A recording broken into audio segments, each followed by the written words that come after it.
Hello guys, good evening. Gusto ko lang magbigay ng review dun sa nabili ko na baby cream sa TikTok. Ayan.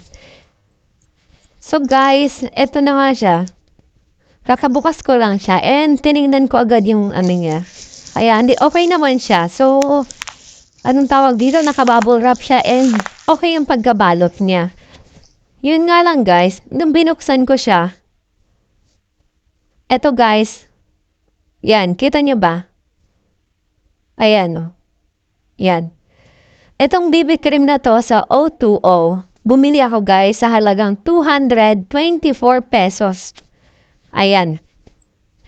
So, nung binuksan ko siya guys, maganda naman yung packaging niya. Okay naman siya. Shala siyang tignan. Eh, no? Ang lakas makasosyal, diba? And then, meron pa siyang ganitong pa-box na ewan ko ba. Maganda siya and malakas makasosyal. O, diba? Yan. Makikita nyo guys. Ayan o. Ito siya, ganyan siya kakapal. Yan. Ayan. Kita nyo naman. O. Tapos guys, pag binuksan mo siya, ayan. So, tinesting ko siya sa mukha ko. Okay naman talaga siya. Kasi tingnan nyo guys, ito ang gamit ko ngayon. O. Nakakaano talaga siya. And, dry siya sa mukha. Hindi siya yung malagkit. Nadadry siya. Maganda talaga siya guys kung tutuusin. Pero, ayan, dahil nagamit ko na nga siya guys, kakalagay ko lang. Ginaganon ko kasi siya. Tiningnan ko yung loob niya guys. Dito ako guys na parang nadismaya. Kasi tingnan nyo, ayan, ito yung foam niya, yan. Pag tinanggal mo, meron ka pa isang tatanggalin para maano mo yung yung lagayan ng ano. Ayan, yan yung BB cream na sinasabi nila. So, tingnan nyo naman guys, itong anong to, tinanggal ko siya kasi gusto ko makita ko ano yung nasa ilalim. Alam niyo ba guys kung ano nakita ko? Ayan, tingnan nyo. Tatanggalin natin para makita nyo guys. Ayan na. Ito guys, honest review to ha, sa mga bibili ng ano. Hindi naman ako sa naninira, kaya lang,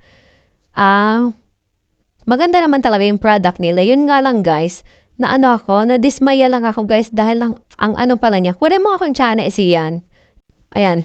So, gamitan ko siya guys ng tiyanek kasi nag-aano siya sa kamay ko. Hindi ko alam kung, hindi ako natuwa, hindi ako satisfied kasi, kung, tignan nyo naman guys, ayan o, ayan.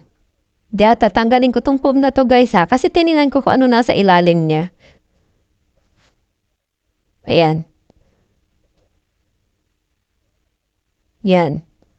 So, yung nasa ilalim niya guys, ayan, wala siyang laman. Wala. So, yung baby cream pala, nandito lang siya sa foam. Ayan, nandito lang siya. Hindi ko alam kung gaano kadami yung baby cream na sinasabi nila.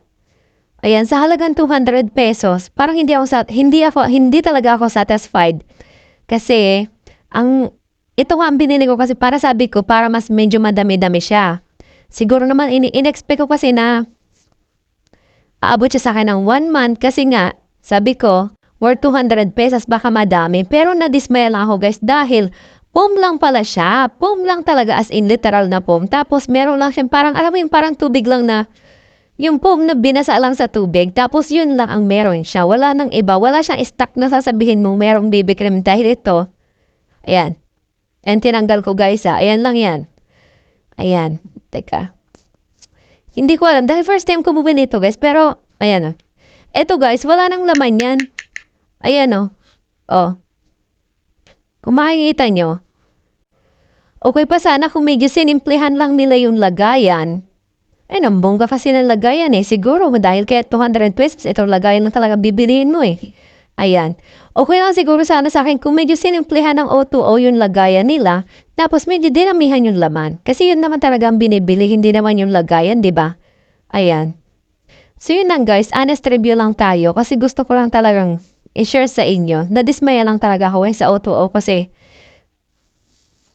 hindi worth it yung 200 pesos dito. Ayan. Hindi ako nanon. Pero satisfied ako sa quality ng product. Kasi maganda siya sa mukha. Ayan o. Kahit hindi ka na, ayan, maganda siya sa mukha guys.